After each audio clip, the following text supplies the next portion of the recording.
Let me just, the three people that we now know that were hospitalized working in the lab, do you think Dr. Fauci, because he did have, a research relationship with that lab, do you think he was aware a year ago of that situation, the three people who had been sickened in the lab? And because a lot of the dogma and the dogmatic statements made by him about this, I don't know how you could have made those if you knew, A, that it was in Wuhan, B, that they were gain of function research, C, that three people got sick and had to be hospitalized in that lab. Would you have been as strident as him about the possibility of it coming from the lab at that time if you knew people had gotten sick?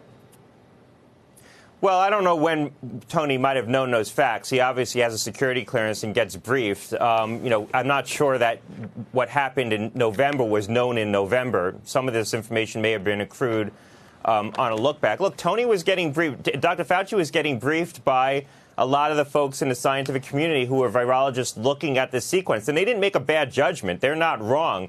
They looked at the sequence initially. They had some concerns about it on deeper analysis.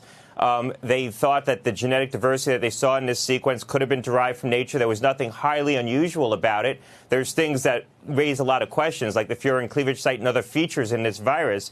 But they surmised that most of the diversity, if not all the diversity that they were seeing, could have been derived from nature. And that's what Tony was hearing from the experts. So, I'm not surprised that he drew a conclusion from that community. That's the community he comes out of. Those are his peers. Those are the people who inform his judgments.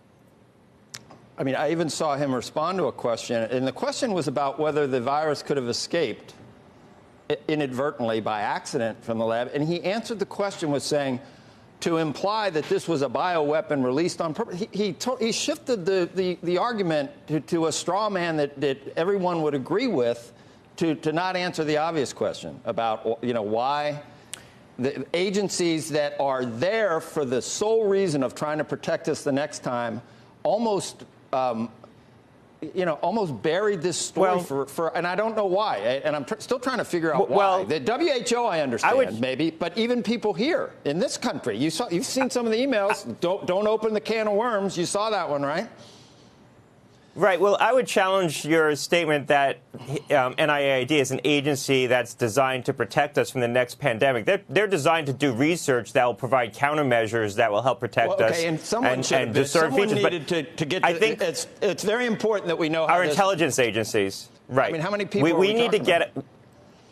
We need to get our national security agencies engaged in this mission. We need to get our foreign intelligence agencies engaged in this mission. Historically, they haven't been in the way that I think they're going to need to be going forward, because this was perceived as a mission that was handled by the public health community and the CDC. And we now know that those agencies aren't equipped to provide the kind of surveillance and information gathering that we need to protect ourselves. We need to get the CIA and other agencies that do foreign intelligence work in this mission. It's not the NIAID. The NIAID sponsors research. Some of that research, by the way, some of the research we sponsor is to do capacity building in places where we have questions about the activities that are going on, and perhaps to get a look. I don't know that for a fact, but it would seem plausible that if we want to get a look about what's going on inside labs or get better alignment with them so that we understand what they're doing, we might fund some research. There may be multiple motivations for funding different kinds of research, but the NIAID is not an intelligence gathering agency. We need to get the tools of national security engaged in this mission.